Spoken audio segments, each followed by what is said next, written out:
It is my great pleasure to welcome the founder and CEO of Relativity Media, Ryan Kavanaugh. First of all, this is a kind of a surreal experience being here. I just walked the CES floor, and someone told me it was 4 miles long. I would not have worn new shoes. The last time I was here was 13 years ago, and at CES, to the day, actually, and I expected a much smaller room. So when I was here 13 years ago, ironically, I was here with a technology that was embedding chips in televisions, making televisions interactive and directly connected to the internet. And as they say, sometimes things come too fast, and even though we won Best of CES that year, we shut down a year later, and I was looking for a job. So now, 13 years later, we're here at CES again, and we're talking about the most innovative fracture that we've seen in the media business, which is really due to the creation of interactive and connected TVs. And it's, in this session, it was really great earlier to hear from the panelists about the future of content, especially from other studios and how they look at it. What I want to talk to you about primarily today is how studios will actually really need to rethink the way that we do business. In light of what we've seen here at CES and obviously technology growth over the years, these changes have created a big fracture, and some of us, I think, are ready for it, and others may not exactly be. So because things have changed, all we need to realize is that the power has shifted to the consumer. And that's really the simplest way to say it. Unfortunately, the studios and the networks have completely forgotten what our real jobs are. Our jobs are to help. I'll call you the consumer. I think some of us here are the consumer. Some are probably the suppliers, but I'll refer to it as the consumer. But really, it's to help the consumer, you guys. And it's to help you get the content you want, when you want it, and at a price you want to pay for it. And we have to realize that those days of just putting 500 channels of force-fed TV or just putting a movie in movie theaters, knowing that consumers will be there because they have no other choice, are over. The power is now in your hands, in the consumer's hands. And first, actually, in order to kind of understand this, I want to take a step back in history and kind of walk through a world that the studios lived in 100 years ago. So at the top of the model is a parent company, and the large parent company over the years at some point decided to get into movie and television businesses. These parent companies acquired television studios, film studios, which operated independent of one another and still do to this day. And for much of the last century, these 8 or so studios have competed with one another and competed effectively with one another to get their movies on your screens, both in your theaters and on your TV screens. And when I say your theaters, you're the ones paying the tickets. And when I say compete, I actually don't really mean compete. I kind of mean happily coexisted, because there was just enough real estate for those 8 studios to continue to work in harmony and own your screens. And so in the process, studios have built up major legacy structures. And that's the model, in my opinion, that still exists around those studios today. But now, the studios are facing real competition. And it's not just from people like us, which are kind of new models that were created in today's world, like Relativity, but also from other industries: gaming, social media, online short-form content. The studios are actually in a very sticky situation. For the first time, they actually have to give the consumer back the power. The consumer now controls the screen, not them. And adaptation, I think as we all know, is not something that 100-year-old industries with 100-year-old companies are particularly good at. They don't do it very well at all, in fact, but they're going to have to. The real estate that used to be controlled by the MSOs, DirecTV, Time Warner, et cetera, and by the theaters is now infinite. If you have a smartphone or a computer, you can make content available to the world. And thus, the studios in many ways are actually competing with the consumer today. And who knows you better than you? So you get to watch what you want to watch. You get to watch it when you want to watch it. And you get to control how you watch it. And thanks to new and innovative technologies, a lot that we've seen here today, there are now more ways than ever to get content. Whether that's streaming, buying, renting, digital, not digital, over the top, under the top, there's many more ways to pay as well. The consumer is finally in control of his own destiny, which is actually something that, ironically, I sat up here 13 years ago trying to do. So this leaves all studios in a tough spot. And it begs the question, will studios survive? The simple answer, in my opinion, is yes, they will, although the real answer is a little more complicated than that. The bottom line of it is that we in the industry, we as the studios, we as the content creators, need to welcome the new world. We need to understand and partner with many of the technologies that you're seeing at this show, not compete with them, not try and shut them down. If we as an industry actually embrace them and work with them rather than against them, consumers will not only get what they want when they want it, but also the coexistence of large, well-funded studios and the consumer's real-time voice will allow us as an industry to create content in a way that's never before been possible. This is real-time, user-inspired content. Content that we know the consumer will want and we know that the consumer will like before we give it to them. Not $100 million later, the Monday after box office and opening weekend, we see how the box office did, poll the audience, and then we know. Not the day after the worldwide television premiere of a show, $10 million later, when we finally look at how many people actually watched it. Instead, before it's aired or shown, we can have the consumer's voice, your voice in the content, which will be the biggest win-win that our industry has ever seen. In order to accomplish this, however, we need to be willing to change the way we see ourselves, which is tough for us as an industry. We can't just be focused on making movies and TV anymore. We need to be content engines. We cannot fight the innovation. We need to embrace it. And we need to kind of break down the walls that exist in every one of these legacy systems and structures today to allow all content to coexist happily. That does not occur in these legacy structures at all today. What does this actually mean, though? We do still need to make film and TV. That's not going away. The traditional model will still be there. Those businesses aren't going anywhere. But we also need to make other kinds of content as well, and lots of it. And then we need to make all of this content, movies and TV included, available how, when, and where consumers want to watch it. For example, if I turn on my TV, it should be this easy to get the content I want from a studio, as an example. And for this example, well, we'll use Relativity, if that's okay with you guys. With one click of a button, I should have access to every film Relativity has ever made, available in perpetuity.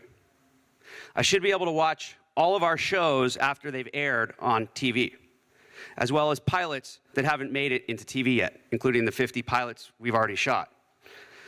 And I should be able to access all of the content we are creating at Relativity Sports, with our Relativity Sports clients, our Relativity Fashion clients, and so on and so forth.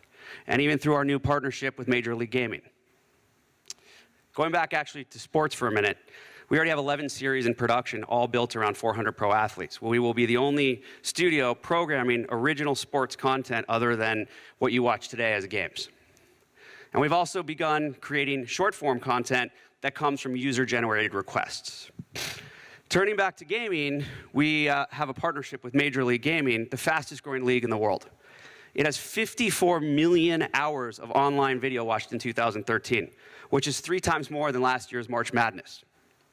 This partnership for us, and I think for the industry, is an unprecedented opportunity to actually connect with millions of people looking for new forms of content and give them exactly what they want. The other thing that MLG does incredibly well is partner with brands. As you can see from the slide, it's been incredible. It's unprecedented results in the media world, something that I've never heard of or seen, as you can see on our left. And these are the kind of results that traditional advertising cannot give a brand anymore. And this is another area where innovation is absolutely necessary. As broken as the content creation model is, the way that studios and networks have worked with brands in the past is even more fractured. Brands can no longer be clients. Brands must be content partners, involved in the creation of content from the very start. Not just buying airtime for commercials that 85% of America now DVRs. As you can see, we've already begun this successfully, brand partnership strategy with MLG, and very soon we'll be announcing a new branded entertainment strategy that we actually think will turn the entire ad world upside down. We believe that everything that I just talked about should be available to any consumer through every device, whether it's an internet connection, whether it's an Xbox, a Roku, a computer, a Hulu, a subscription, or a non-subscription. And you should be able to pay only what you want to pay for. Some of the content will be free, some of it will be available by subscription, some of it will be a one-time purchase for sale or rental. Now, I think some of you probably are saying, well, this is a no-brainer, it's really easy. And I'm sure we're probably not the only studio that's thought of this. But I think we are the only ones that can actually do it, and here's why.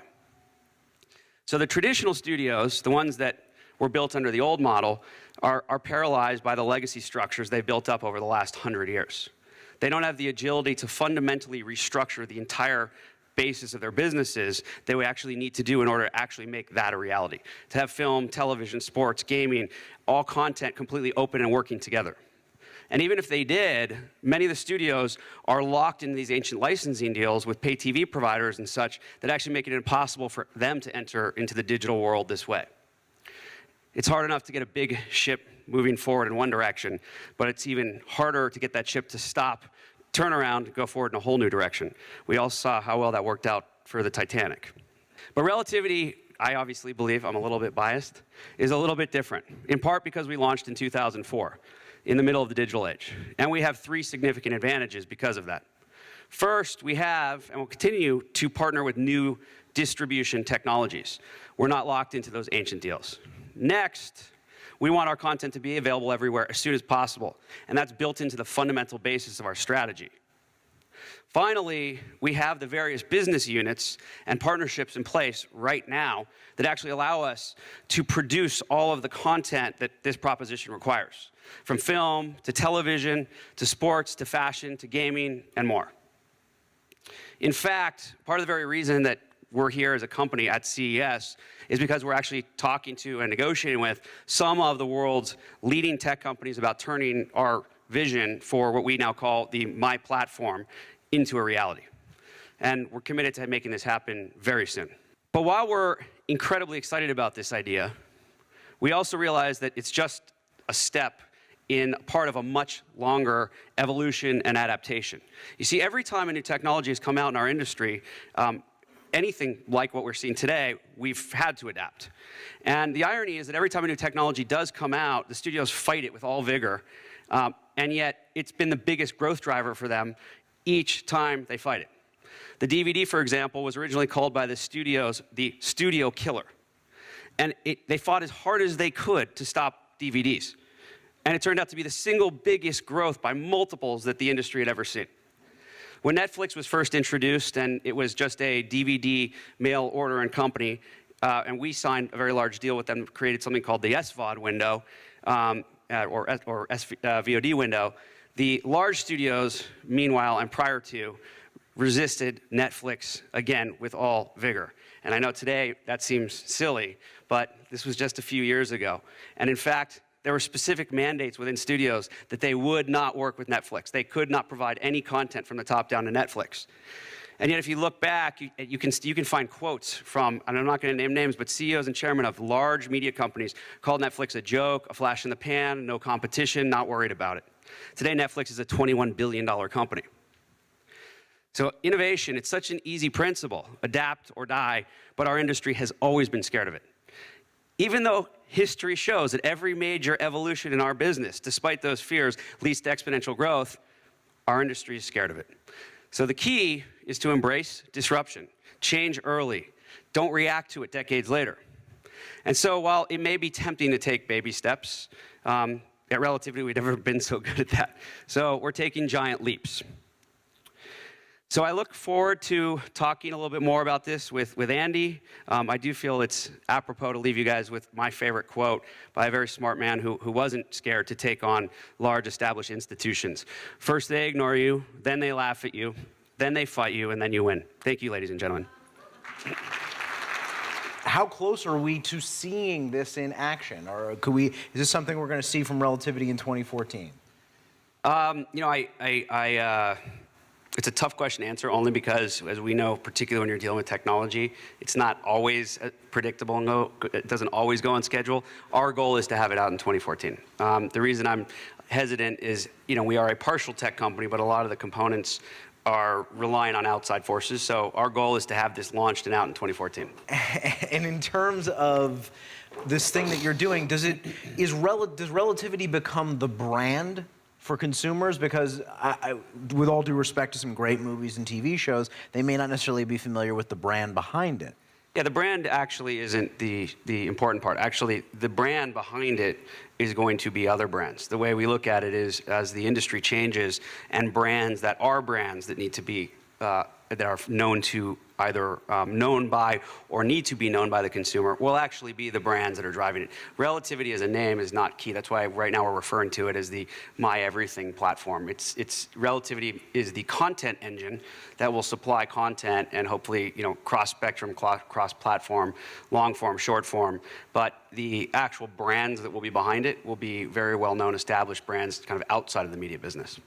As you said in your presentation, you're able to do this in a way studios, the traditional studios are not, because they're encumbered by sort of legacy structures.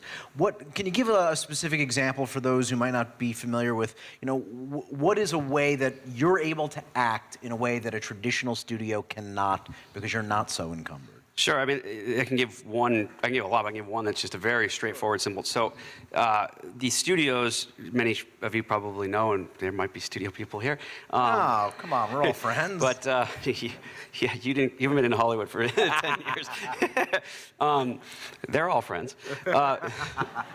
So, you know, the studio's deals, they're the pay window, which is, you know, 2 12-month windows in the first cycle of a film, is a very important part of a film's revenue and profit. And in fact, it can represent 30 or 40% of the net margin on the bottom line. So before Netflix, there was HBO, Showtime, and Starz, and now Netflix is obviously a competitor. The studios have had these long-term deals with HBO, Showtime, and Starz. And, you know, we all heard a lot couple of years ago about the DVD crashing, and that was ruining the economics of the studio business, and that digital wasn't going to make up for the differential. And the truth is that that's not exactly true. I think from what we've seen, digital more than makes up for the differential. The problem is that the way their deals were written back with the pay TV deals, when DVD was such a big window, they didn't envision a digital window. So the contracts don't allow them to have EST, electronic sell-through, pay-per-view, basically any other form of their film on television while those two windows are playing. So no Apple, no Amazon, you know, no Hulu, and just on the pay window, which they get no incremental money for, but their contract, no matter how many times the consumer watches it. So for us, that's half of the first cycle that we're able to sell on digital, on, you know, pay when consumers want it.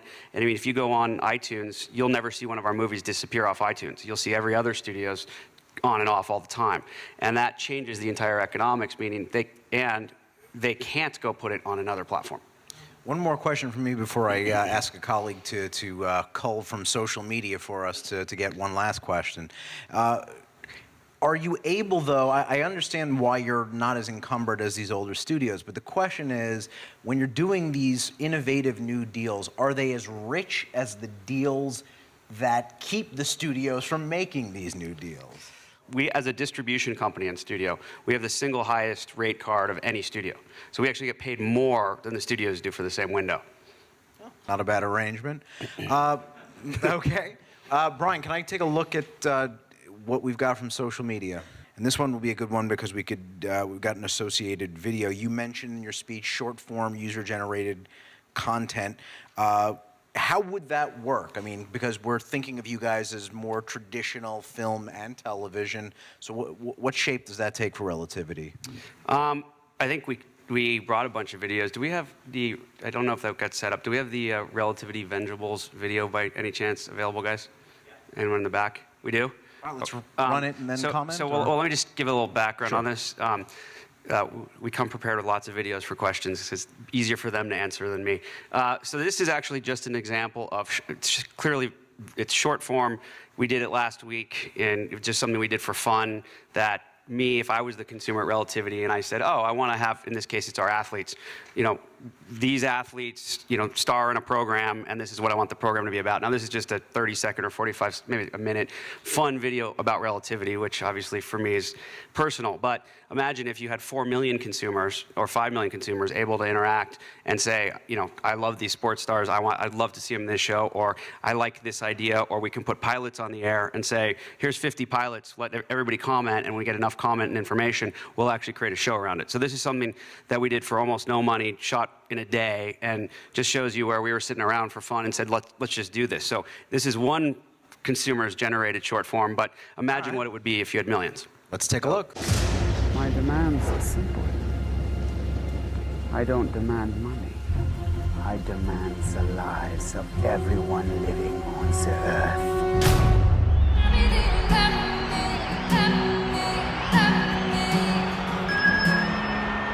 I have control of an asteroid that's hurtling towards Earth, and your planet will explode in less than 24 hours, as soon as I press this button.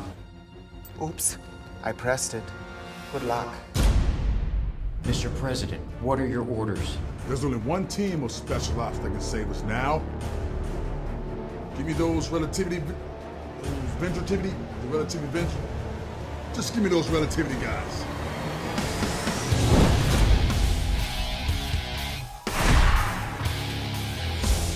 Yeah, Mr. President, we got it.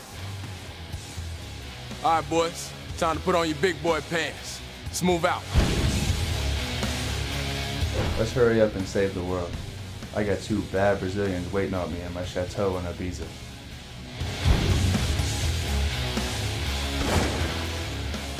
He must have been a holy man, because he's holy. Yeah, guys, I don't know what y'all missing. Woo! This is the way to fly. Woo! The view out here? Huh, there go Michael Jackson old crib.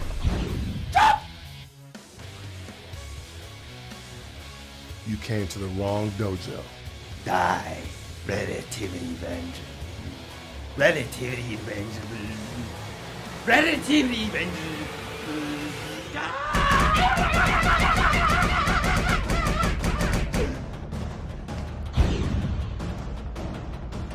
Judo top. If you guys aren't out in 30 seconds, you'll be fish bait. I've locked in your coordinates and located your nearest exit point. Here's what you need to do. Hold on. Hello, Nana? Oh, Nana, I can't talk right now, Nana. Yeah, I'm trying to save the world. I'm gonna strangle you with the cordless phone. Let's go to Air Force One. Something tells me it's gonna be a bumpy ride.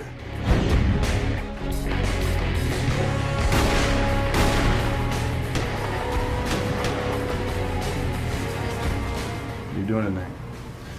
Not the hair, not the hair. I'm gonna eat your liver with some fava beans and a nice Gatorade. So you still want your kale salad? Hey, Relativity Venerables. I've done 18 Rubik's Cubes, and I have a crossbow. You're gonna die. Take him to Pound Town.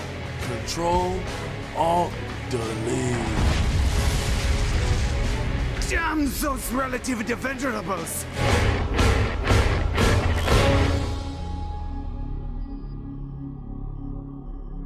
So obviously that's just funny and just made for fun, and we made it with no money. But it gives you an idea of how we took some of the biggest sports stars in the world, surrounded just something fun. It can be any idea, threw together something funny in short form. But imagine if you had millions of people commenting where we actually wasn't a joke, but it was real, and we're able to actually integrate all these worlds.